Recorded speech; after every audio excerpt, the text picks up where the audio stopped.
আসসালামু আলাইকুম প্রিয় শিক্ষার্থীরা, আশা করছি সবাই ভালো আছো। আজকে আমরা আলোচনা করব ইংলিশ ফার্স্ট পেপার সম্পর্কে। এন্ড তোমরা অবশ্যই জানো যে ইংলিশ ফার্স্ট পেপার এবং সেকেন্ড পেপার দুই পেপার মিলেই কিন্তু আমাদের ইংলিশ পরীক্ষাটার রেজাল্ট নির্ধারিত হয়। এবং তুমি যদি পুরো এইচএসসি এর কথা বলো, তাহলে সবচেয়ে ডিফিকাল্ট এ প্লাস তোলা কোনো সাবজেক্টের জন্য যদি হয়, সেটা মাস্ট বি ইংলিশ হবে। ফেল করার ক্ষেত্রেও এ প্লাস পাওয়ার ক্ষেত্রেও প্রধান প্রতিবন্ধক হচ্ছে ইংলিশ সাবজেক্টটা। তো আজকে আমরা দেখবো ইংলিশ ফার্স্ট পেপার সম্পর্কে। প্রিভিয়াসলি আমি অলরেডি ইংলিশ সেকেন্ড পেপারের ভিডিও বানিয়েছি, সেটা তোমরা দেখে নিতে পারো। ইংলিশ ফার্স্ট পেপারের ক্ষেত্রে আমাদের দেখো রিডিং এর ক্ষেত্রে 60 মার্ক, আর রাইটিং রিটেন পার্টের ক্ষেত্রে আছে 40 মার্ক। তো রিডিং এর যে 60 মার্ক আছে, 60 মার্কের মধ্যে এখানে একটা প্যাসেজ, সরি ফার্স্ট হচ্ছে 1 নাম্বার, এটার মধ্যে একটা প্যাসেজ দেওয়া থাকবে। 2 নাম্বারে একটা ফ্লো চার্ট দেওয়া থাকবে। এখানে হচ্ছে সামারির ক্ষেত্রে আরেকটা প্যাসেজ দেওয়া থাকবে। তাহলে প্যাসেজ দেখো, এখানে একটা, দুইটা, তিনটা। নিচে আবার অ্যাপ্রিসিয়েটিং শর্ট স্টোরিজ। তো এখানে হচ্ছে আরেকটা প্যাসেজ, প্যাসেজ বা পয়েন্ট থাকতে পারে। সো ওভারঅল এখানে আমার সব মিলিয়ে কয়টা হলো? 4টা প্যাসেজ হইলো। পরীক্ষার সময় ভুলেও এই যে স্টোরি বা প্যারাগ্রাফ, এগুলোর মধ্যে এইসব প্যাসেজ টেসেজ থেকে লাইন তুলে দিবা না। এগুলো কিন্তু টিচারের খেয়াল থাকে যে কোন প্যাসেজ কি আছে না আছে। লিস্ট বোর্ড পরীক্ষায় কি আসছে না আসছে, এটা তো যিনি খাতা দেখবেন ওনার মাস্ট এটা নলেজের মধ্যে আছে। তো তুমি যা কিছু লিখে না কেন, এই জিনিসগুলো কিন্তু তুলে দিও না, তাহলে হয়তো মার্ক তোমার অনেক বেশি কমে যাবে। আচ্ছা, তো আমরা আলোচনা করি যে আমরা কিভাবে প্রিপারেশন নিতে পারি। ফার্স্ট অফ অল আমাদের 1 নম্বর কোশ্চেনে আছে যে প্যাসেজটা, সেখান থেকে মাল্টিপল চয়েস কোশ্চেন।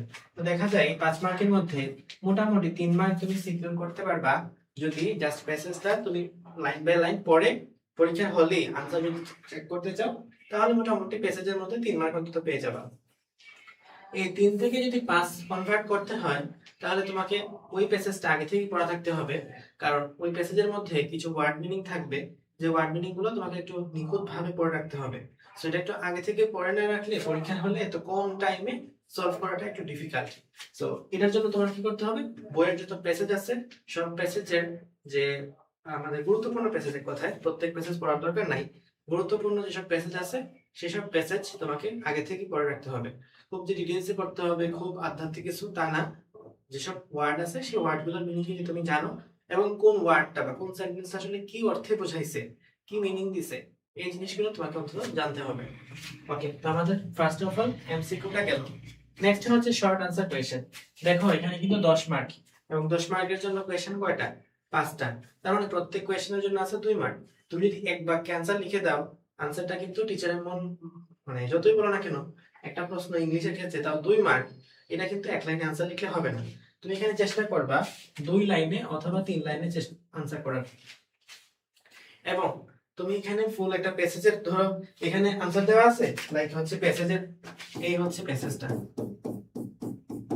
এই মেসেজ থেকে তোমার মনে হয়েছে যে না এখানে হচ্ছে এই ওয়ার্ডটা আছে কোশ্চেনে, তো আমি হচ্ছে এখান থেকে একটু পর্যন্ত তুলে দিই, এর মধ্যে তো আনসার আছে।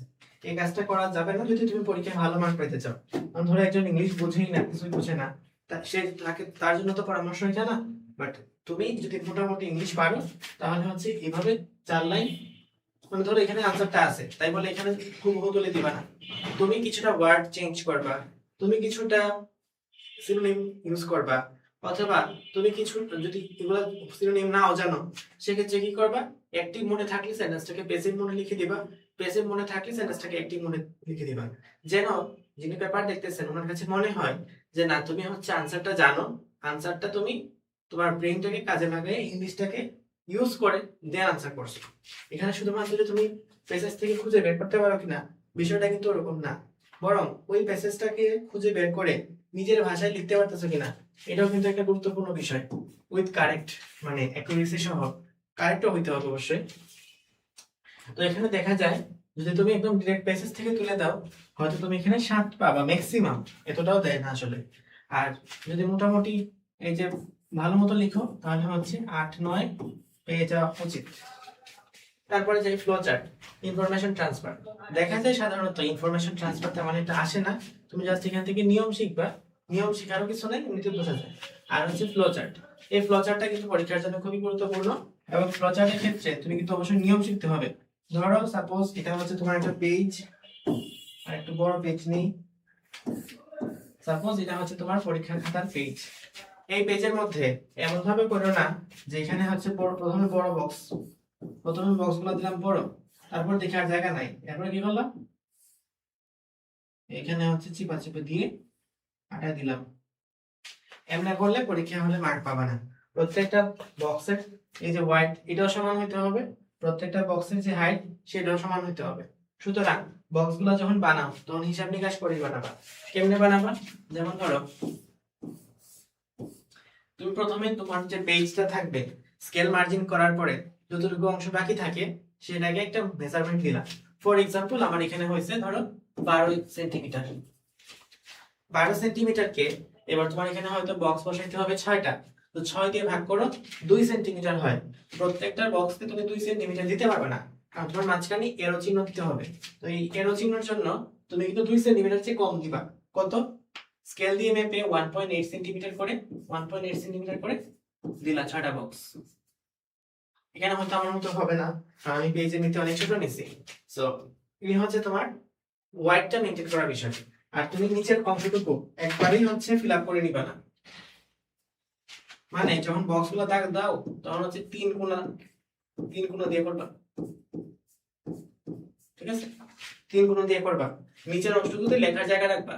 যখন সবগুলো ফিল আপ হয়ে যাবে তখন হচ্ছে সবগুলো সমান করে হাইট মেইনটেইন করে তারপর হচ্ছে দিবা।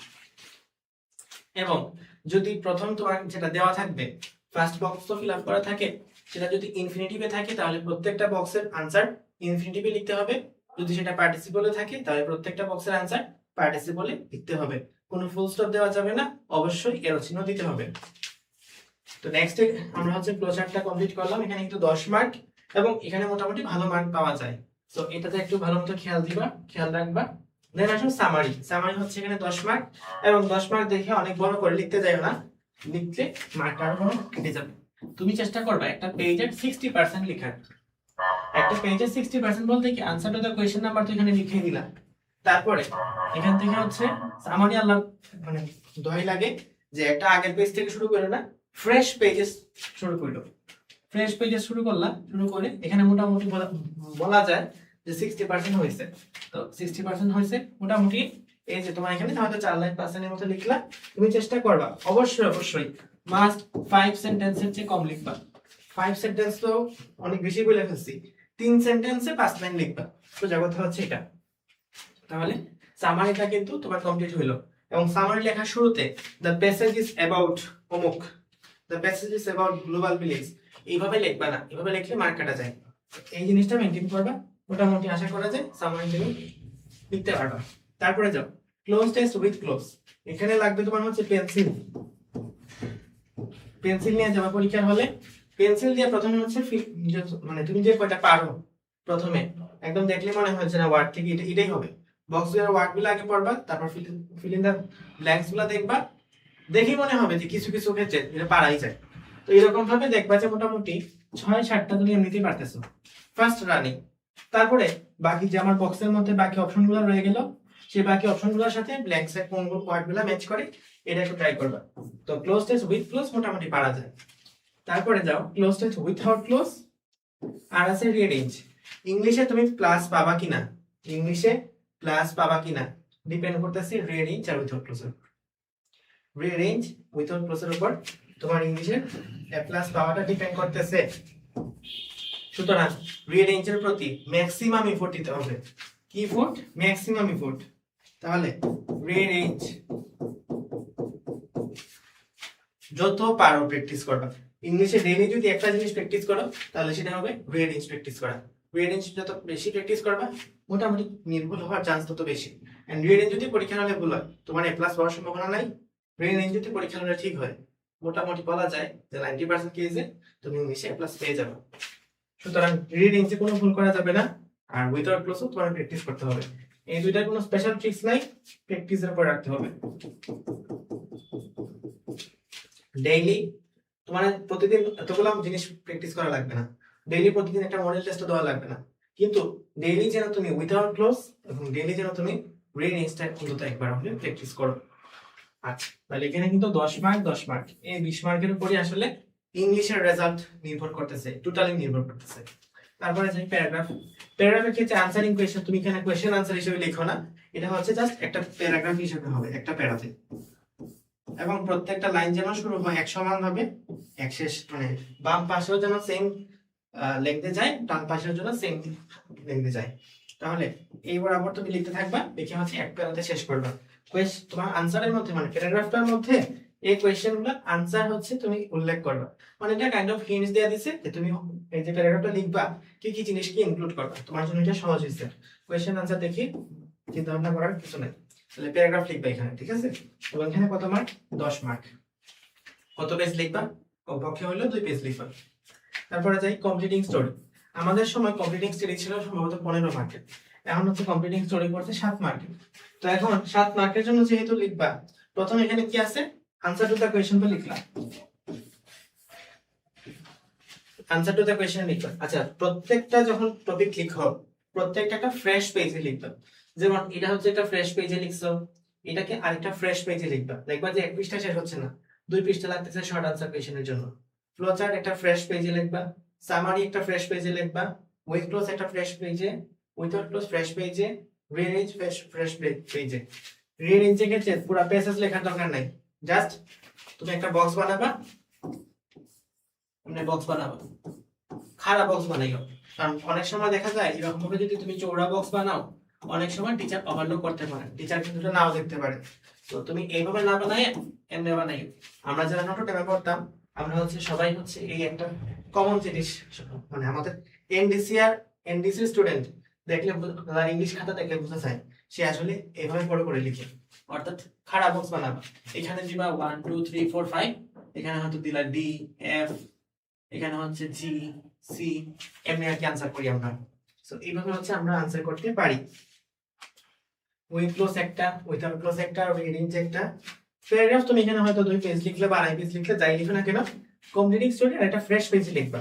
এক কথায় যা কিছু রিটেন টপিক লিখো, যা তুমি গ্রামার টপিক লিখো, সব ফ্রেশ পেজে লিখবা, পেজের অভাব পড়ে নাই পরীক্ষার হলে।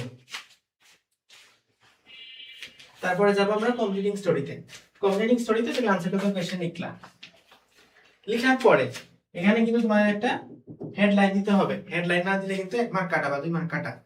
তো এখানে হচ্ছে হেডলাইনটা তুমি শুরুতেই দিবা না, লেখার শুরুতে দিবা না। ফর এক্সাম্পল, হইতেই পারে পরীক্ষার হলে যে তোমার প্যাসেজ একটা দিছে যে তুমি হচ্ছে একজনের প্রি মেডিকেল কোর্সে ভর্তি হইছো, ভর্তি হওয়ার পরে এতটুকু লিখে তোমার শেষ করে দিছে। এখন ভর্তি হওয়ার পরে তুমি কথাটাকে কেমনের দিকে নিয়ে যাবা? তুমি কি লিখবা যে আমি সব ক্লাস করছি? তুমি কি লিখবা যে আমি সব এক্সাম দিছি? তুমি কি লিখবা যে আমি সব ক্লাস সব এক্সাম দিছি, তারপর হচ্ছে গাইডলাইন নিতাম এবং শেষ পর্যন্ত চান্স পাইছি, এখন হচ্ছে মেডিকেলে ভর্তি হয়েছি, আমার বাবা মার স্বপ্ন পূরণ করছি? তোমার ট্র্যাক কি ওইটা হবে?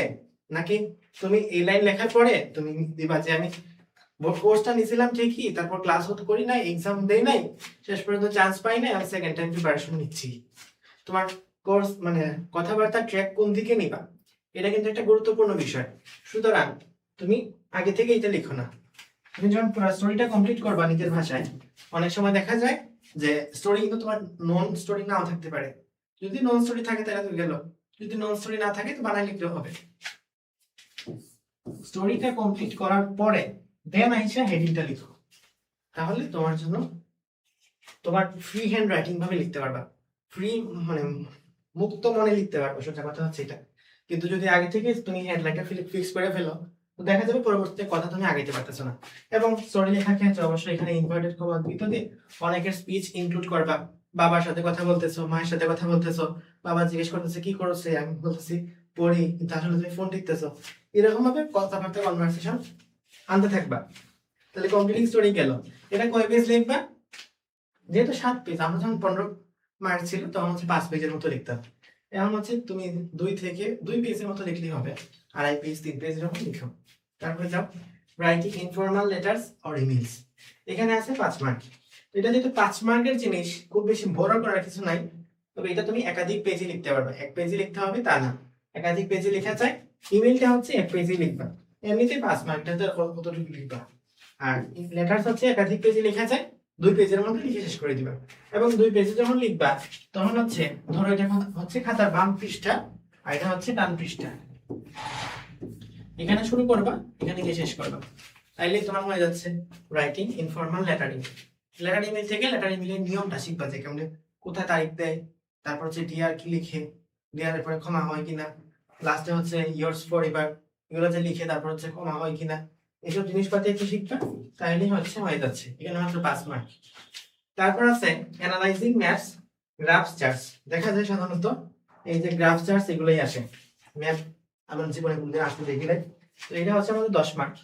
এই 10 মার্কের মধ্যে তুমি হচ্ছে 3 প্যারাতে লেখার চেষ্টা করবে। 3টা প্যারা নিবা। ফার্স্ট প্যারাতে জাস্ট একটা the graph or the chart illustrates কি সম্পর্কে কথাবার্তা বলতেছে, এটা দেখে তুমি হচ্ছে ফার্স্ট 2 লাইনে শেষ করে দিলা একটা প্যারা। তারপরে সেকেন্ড যে প্যারাটা আছে এই প্যারার মধ্যে তুমি যাবতীয় সবকিছু লিখে দিবা। থার্ড যে প্যারাটা আছে এখান থেকে হচ্ছে কনক্লুশন টানবা। কনক্লুশন কি 1-2 লাইনে লিখবে, তাহলে এটাও 1-2 লাইন, এটাও 1-2 লাইন, আর মাঝখানে মূল গ্রাফের যে বর্ণনা সেটা হচ্ছে এখানে আসবে। খবরদার খবরদার গ্রাফ চার্টে কিন্তু কোনো সিদ্ধান্ত দিবা না। ধরো বলা হচ্ছে যে কি লিখব,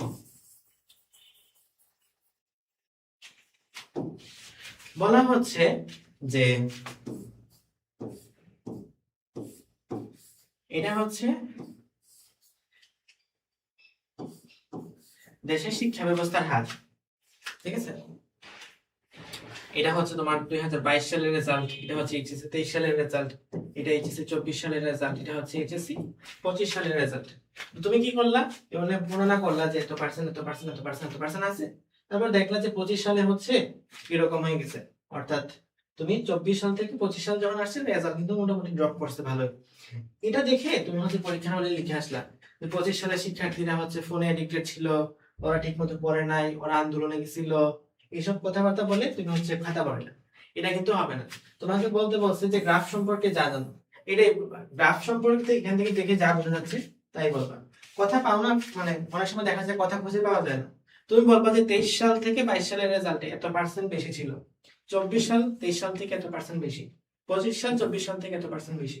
আবার তারপর লিখবা যে 22 সালের রেজাল্ট 23 সালের রেজাল্ট 24 সালের 25 সালের রেজাল্ট দেখা যাচ্ছে যে আস্তে আস্তে 22 থেকে 24 পর্যন্ত বাড়তেছিল, তারপর 24 থেকে 25 আবার কি কমে গেছে। এরপরে আরো লিখবা যে 22 সাল থেকে 23 সালে এত গুণ বেশি, হিসাব নিকাশ করবা। 23 সাল থেকে 24 সালে এত গুণ বেশি, 24 সাল থেকে 25 সালে এত গুণ বেশি, 22 সাল থেকে 24 সালে এত গুণ বেশি, 22 থেকে 25 সালে এত গুণ বেশি, 23 থেকে 24 এত গুণ বেশি, 23 থেকে 25 এত গুণ বেশি, 24 থেকে 25 এত গুণ বেশি। এমনি লিখতে লিখতে দেখবা যে অনেক পেজ ভরে গেছে। তো মোটামুটি তুমি হচ্ছে গ্রাফের বর্ণনা দিবা, কিন্তু গ্রাফটা কেন হয়েছে, অর্থাৎ এই বছর পোলাপান কেন পরীক্ষায় কম পাইলো এটা নিয়ে লিখতে যাবা, ঠিক আছে?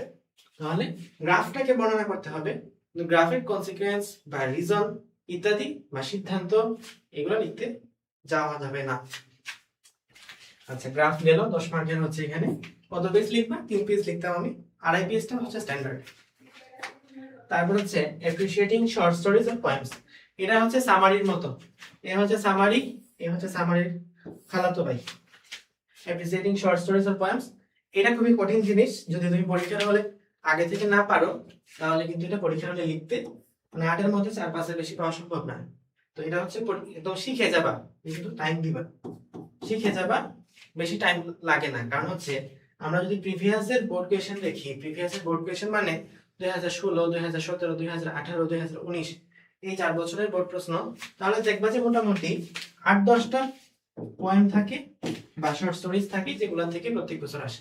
তো এই 8-10টা প্রতিদিন শিখে নিবা টেস্ট পেপার থেকে, এগুলো থেকে শিখলে তোমার মোটামুটি এখানে একটা কমন পাওয়া যায়। এটা যদি তুমি নিজে নিজে না পারো তাহলে আন্দাজে লেখা মোটামুটি ঝামেলা আছে। একটা কবিতা দেখে তো বলা যায় না যে কবিতা দিয়ে আসলে কি বুঝাইছে, আমরা তো ইংলিশের লিটারেচার বিশেষজ্ঞ না, তো আমরা মোটামুটি এটা বুঝি না। তো তুমি হচ্ছে এত কিছু দেওয়ার দরকার নাই, এই 8-10টা শিখে নিবা, তাহলে এখান থেকে মোটামুটি আমাদের প্রিপারেশন বোঝা যাচ্ছে। So overall last but not the least 5 এবং 6 এই দুইটা ডেইলি একবার করে প্র্যাকটিস করবে, এটাই হচ্ছে সর্বশেষ কথা। আর তোমরা হচ্ছে exam pre medical, medical course এবং এইচএসসি পরীক্ষার বোর্ড রিভিশন সবকিছু একটা কোর্সে পাচ্ছ। এছাড়া যাদের একাডেমিকে ঘাটতি আছে, একাডেমিকে ক্লাসগুলো এখানে আর্কাইভ পাবা। 2025 ব্যাচের যে অ্যাডমিশন ক্লাসগুলো ছিল সেটাও আর্কাইভ পাবা। বাংলাদেশে এর চেয়ে বেশি ক্লাস, এর চেয়ে বেশি এক্সাম, এর চেয়ে বেশি কন্টেন্ট আর কোথাও নাই, চ্যালেঞ্জ দিয়ে বললাম। আসসালামু আলাইকুম, আল্লাহ হাফিজ।